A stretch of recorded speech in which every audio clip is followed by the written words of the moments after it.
This is a story about the power of a dream that blooms where no one expects it. A story of courage in the face of injustice, told against the backdrop of a small-town wedding in Oklahoma City. In the hushed corridor of a church adorned with fresh bouquets and cascading garlands of roses, 8-year-old Freddie Hart stands with wide, unwavering eyes. The air is redolent with the sweet scent of roses and the soft rustle of satin and lace from the elegant dresses of the guests. The intricate patterns of delicate floral arrangements and the gentle murmur of whispered conversations set a serene yet expectant tone. Families, friends, and neighbors fill the pews with quiet smiles, all eagerly anticipating a joyous celebration. It is a warm day in Oklahoma City, a time when the old church, its wooden pews creaking softly under the weight of memories, prepares to witness another union. At the altar, James Hart, a rugged, weathered widower and devoted local farmer, stands poised in front of the congregation, his eyes moist with anticipation as he prepares to say "I do" to his new bride, Joe Lindsey, a striking blonde woman with an enigmatic past that few know about. Amid the glimmer of stained glass windows casting colorful patterns onto the polished floor, the ceremony exudes a mix of tradition and modern hope, and the guests beam with optimism about new beginnings. Suddenly, the tranquility is shattered by an unexpected outcry. Before anyone can fully register what is happening, young Freddie's small, trembling voice pierces the silence. "Tattoo! Don't marry her. She's lying." The words echo off stone and wood, scattering the peaceful atmosphere into a chaotic symphony of gasps and murmurs. The joyous chatter falls into stunned silence as all eyes turn toward the little boy standing in the passage, his face a mix of innocence and profound urgency. Freddie's declaration cuts through the ceremony like a knife through silk.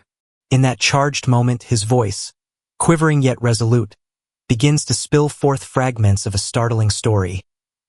He recalls how, in moments when his father was away, Joe had not only shouted at him but had also locked him away in a small, dark room. His memory wavers between fear and a child's confusion, but his words are clear enough to send ripples of shock through the congregation. In hushed tones, some nearby guests exchange frightened glances, while others lean forward as if to catch every word from the young boy who dares to speak. The church, decorated with elegant floral arrangements and filled with the soft, embracing strains of hymnals, now holds its breath.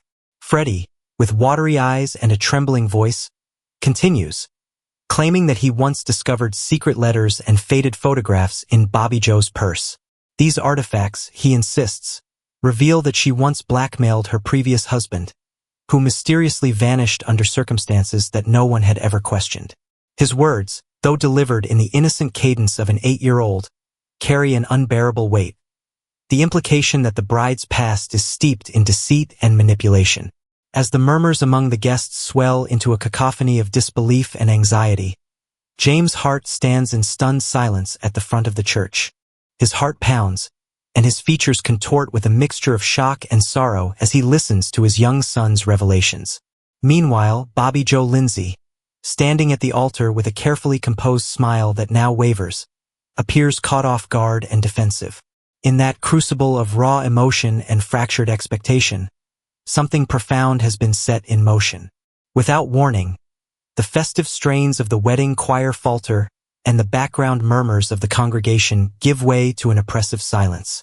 The moment hangs in the air, heavy with the promise of impending change, as the church becomes a battleground where truth, as delivered by a brave little boy, threatens to upend cherished traditions. Freddie's words reverberate in the hall, the beginning of a confrontation that will force everyone in attendance to confront truths long buried beneath a veneer of celebration. In the midst of the stunned silence that followed Freddie's explosive outburst, a palpable tension began to swell within the ancient church. While many of the guests still stared wide-eyed at the young boy, Freddie's small voice rose once again, gathering the fragments of memories that had weighed on him in secret. In a trembling but determined tone, he recounted how, on days when his father was away tending the fields, Joe Lindsey would not simply scold him. She would shout with unnerving ferocity and lock him in a tiny, dark room, a makeshift cell tucked away in a forgotten corner of the house.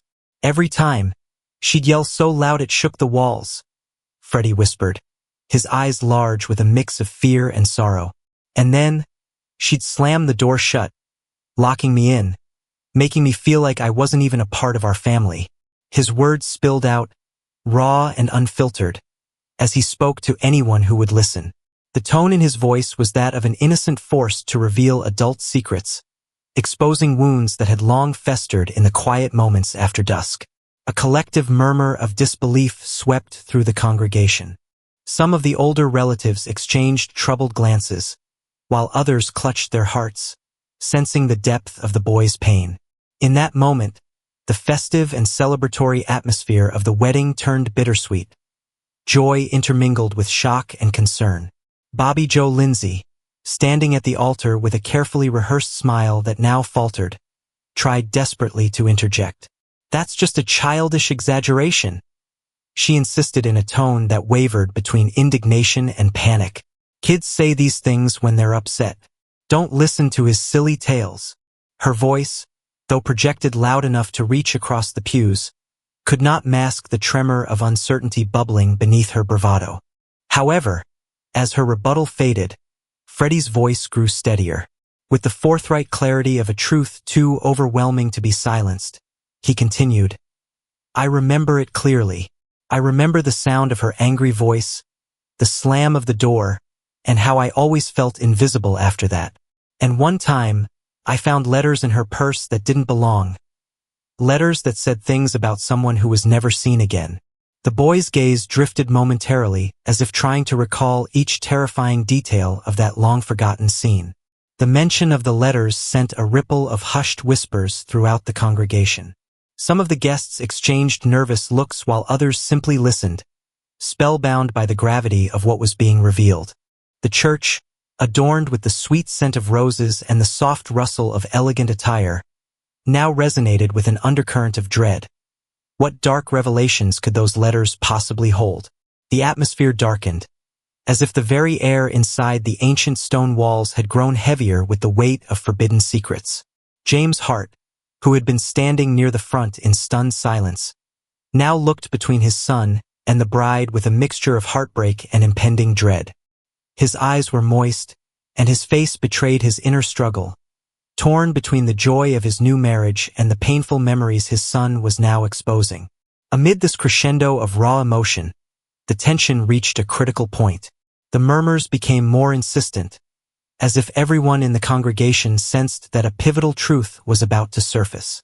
And as the soft echo of Freddie's revelations filled the vaulted space, the room braced itself for what was to unfold next.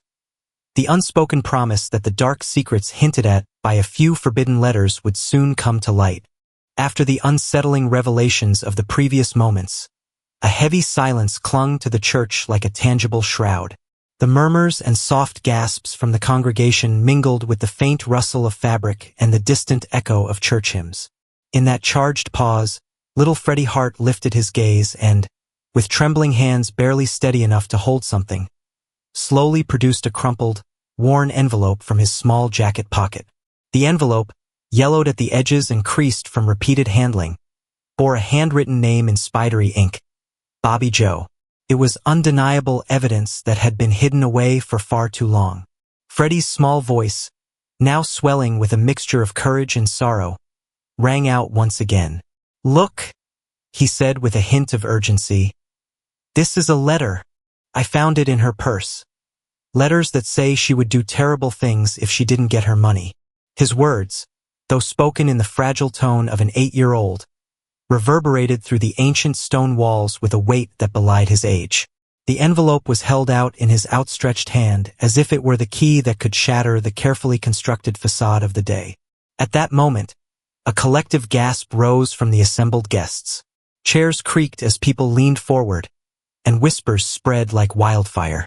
Eyes widened beneath the soft glow of the stained glass windows, and the sweet smell of roses mingled with a now bitter tang of disbelief. Time seemed to slow as the envelope fluttered in Freddie's tiny grasp, its presence a harbinger of the dark truths that it contained. James Hart, standing near the front of the congregation with a face wrought in confusion and anguish, hesitated.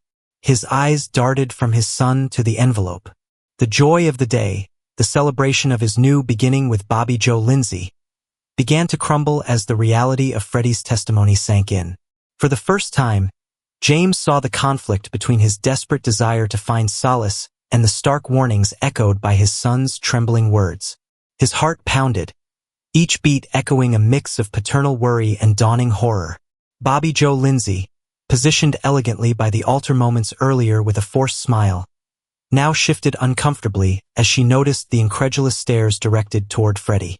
Her eyes flickered briefly with panic, as if a secret, long kept hidden, was on the verge of exposure. As she moved her gaze towards James, pleading silently through her expression, her carefully maintained composure began to crack. The festive chords of the wedding organ that had been playing in the background now sounded like an ominous prelude to the unfolding crisis. Freddie, emboldened by a determination that belied his tender years, continued in a soft, resolute voice. She said things about hurting people if she didn't get what she wanted. I heard her say, "I'll ruin you, Father, if you don't pay up," or something like that. I don't know all the words, but it was very scary. His words escaped in broken phrases, a mixture of innocent recollection and the heavy burden of traumatic memory. Every syllable held a raw authenticity that could not be dismissed by a room full of skeptical adults. A hush fell over the congregation as all eyes fixed upon the small envelope. Some guests exchanged silent, disbelieving glances, while others looked away, unable to fathom the devastating implications of what this little letter might reveal. The preacher, who had been discussing vows and divine love only moments before, paused mid-sentence. The atmosphere turned electric, the air thick with tension, sorrow, and a simmering anger that demanded justice. James Hart's inner turmoil became evident. He stared at the envelope, his hands clenching at his sides, torn between despite love for his new bride and the rising tide of dread in his heart. His mind raced. Could these words, hidden away like whispered secrets, truly mean that all was not as it seemed? Deep in his thoughts, he remembered earlier days of whispered warnings and furtive glances, but had long since pushed them aside in hopes of a fresh start. Now, confronted with the physical evidence held by his brave son, every hope began to wane. As Freddie held the envelope aloft, his voice cracked with both fear and fierce honesty. I want everyone to know. She did it before. Please, listen to me. His cry was a plea for truth in a moment when the sanctity of the wedding was under threat. The shocked silence of the congregation seemed to scream for answers, pressing James into a painful realization that no amount of denial could bury the evidence any longer. Before anyone could demand further explanation or call for an immediate reaction, the envelope trembled in Freddie's grasp, a quiet promise of more truths to come. The soft rustling of pages, the muted creaking of pews, and the overall stillness of the moment combined to forge an atmosphere thick with unspoken questions, leaving the future of the ceremony teetering on the edge of revelation. As the heavy silence slowly lifted from the church, an unexpected shift occurred. While the envelope had already rattled the hearts of the guests, James Hart, standing at the front with a face pale with dismay, reached into his coat pocket and withdrew his phone. In trembling hands, he scrolled through the images on his screen, photos that had been confiscated from Joe Lindsey's purse by a cautious relative earlier in the day. These pictures were damning. Snapshots capturing her furtive glances and clandestine exchanges, and, most shockingly, images that showed evidence of her coercing a former partner. The photos confirmed what Freddie had hinted at, and now left no room for doubt that there was a dark, hidden history behind the radiant smile she wore today. James's heart hammered in his chest. As each image flashed on his screen, his love for Joe was eclipsed by a dawning horror. Unable to hold his silence any longer, he steadied his shaking hand and dialed 911. His voice, usually so gentle and warm, quavered as he spoke urgently into the phone. 911. My name is James Hart. I need immediate assistance at address of the church. I have evidence that suggests a serious threat, one that endangers the people at this wedding. His clear, desperate tone sent ripples of alarm throughout the hushed congregation. At that precise moment, the festive veneer of the ceremony shattered completely. Joe Lindsey, who had been standing near the altar with a faint, strained smile, suddenly realized that the delicate balance of artifice was beginning to crumble. Panic flashed across her features in rapid succession. "No, please," she muttered, but before she could finish, the gravity of the situation had taken hold. In a desperate bid to slip away, she edged toward one of the side exits at the back of the nave, her movements sudden and frantic. A collective gasp erupted from the assembled guests as they watched her attempt to flee. Some onlookers cried out in shock, while others instinctively reached for their phones to record every moment of this unraveling drama. The priest momentarily paused in his benediction, and even the floral arrangements seemed to shiver under the weight of the mounting chaos. As James continued his urgent conversation with the dispatcher, his eyes darted repeatedly toward Bobby Joe. He could see the anxious glances exchanged among a few family members. His own heart grew heavy with betrayal and fear. "Stay right there," he commanded softly to Freddie, who was still clutching the envelope, his eyes brimming with a mix of adrenaline and sorrow. "I must make sure no one gets hurt," James said, his tone resolute, as he ended the call with the operator, promising that help was on its way. Before Bobby Joe could vanish into the shadows, several relatives, stirred by the alarming disturbance, rushed forward. Her frantic stride slowed as she collided with her cousin and a couple of other family members, who quickly surrounded her. Amid the commotion, one of the onlookers, a stern-faced man, discreetly called the church security. Soon, uniformed personnel appeared at the side, gently but firmly detaining her before she could forcefully escape the scene. In that charged moment, the church, once resplendent with joyous celebration and the sweet scent of roses, transformed into a scene of disarray and raw emotion. The long-anticipated wedding became a tableau of heartbreak and revelation. Guests huddled in silent shock, eyes wide as they took in the unfolding spectacle. The echoes of James's 911 call still resonated within the hallowed walls, and a murmur of "what is happening" swept through the crowd. James, with a look of profound sorrow and resolve, approached the detained Bobby Joe. His voice, heavy with betrayal, was barely audible as he said, "I trusted you. I trusted this day would be a new beginning." The words, laden with grief and disbelief, hung in the air, marking a turning point that no one had ever expected. Meanwhile, Freddie's small, brave figure stood silently to the side, his eyes fixed on his father and the woman who had once been the center of the celebration now reduced to chaos. As church security led Bobby Joe away, the atmosphere in the congregation turned frantic.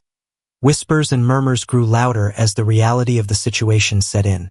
In that moment of shock and betrayal, the wedding was irrevocably changed. Every face, every whispered conversation, and every tear that fell bore silent witness to the truth slowly being uncovered. A truth that would soon reverberate far beyond the ancient walls of that Oklahoma City church. The murmurs of shock and disbelief in the church grew into an overwhelming clamor as the distant wail of sirens neared.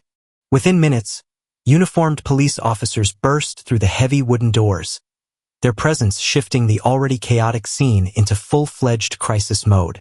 The congregation, which had fallen into a state of hushed torment only moments before, now erupted into frantic whispers and panicked movements as the reality of what was unfolding became undeniable.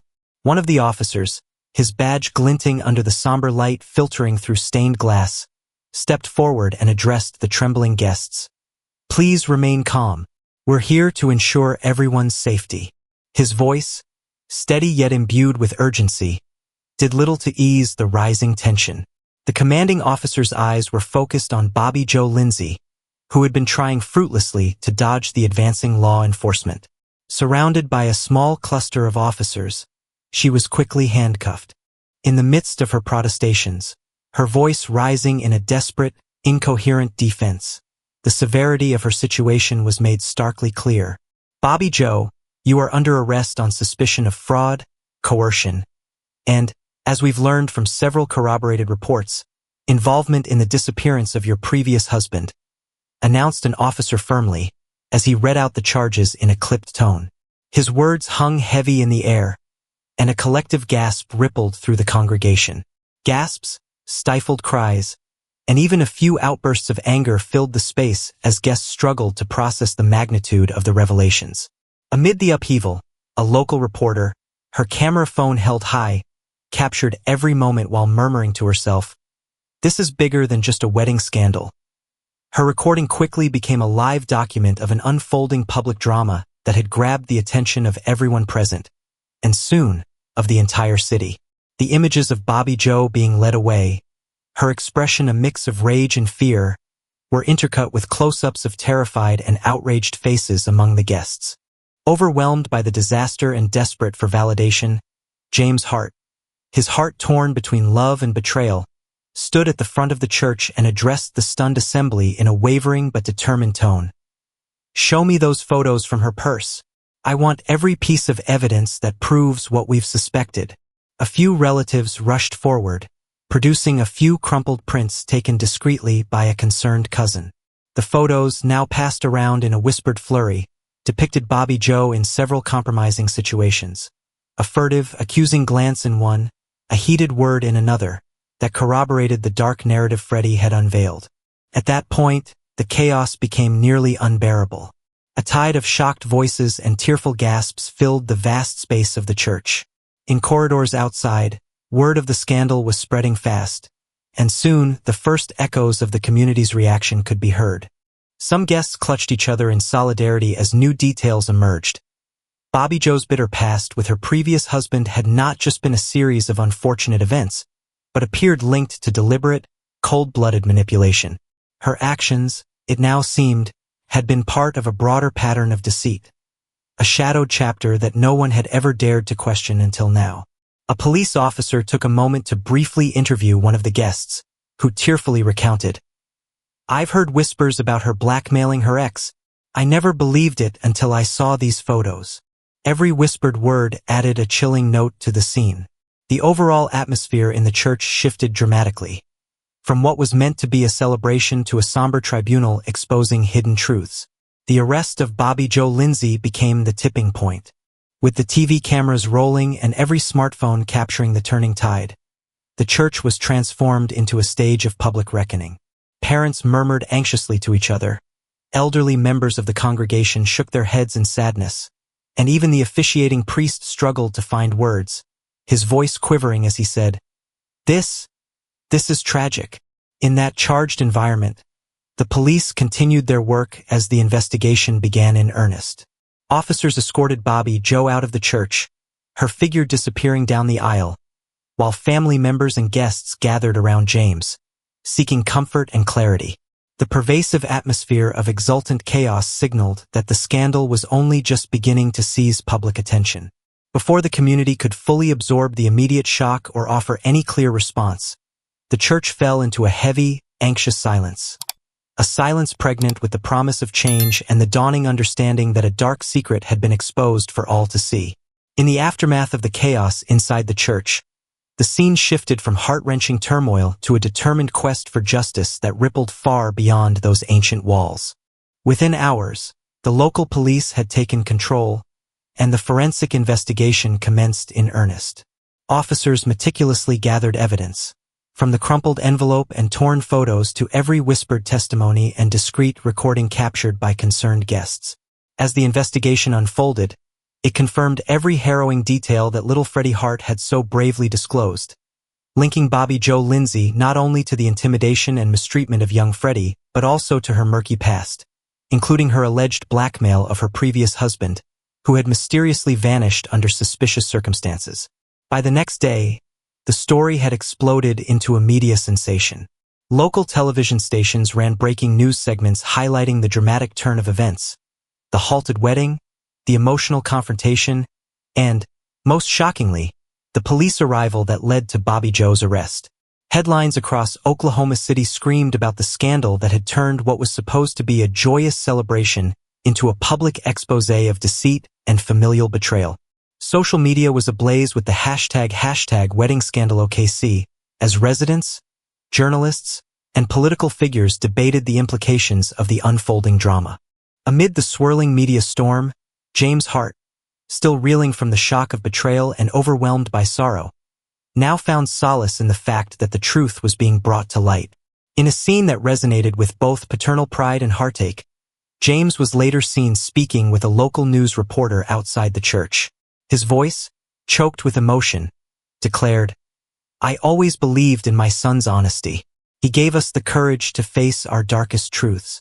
Today, thanks to Freddie's bravery, we have the evidence that proves our family was not deceived."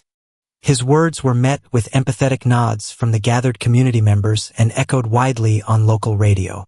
Freddie, who had stood his ground despite his tender age, was now hailed as a miniature hero.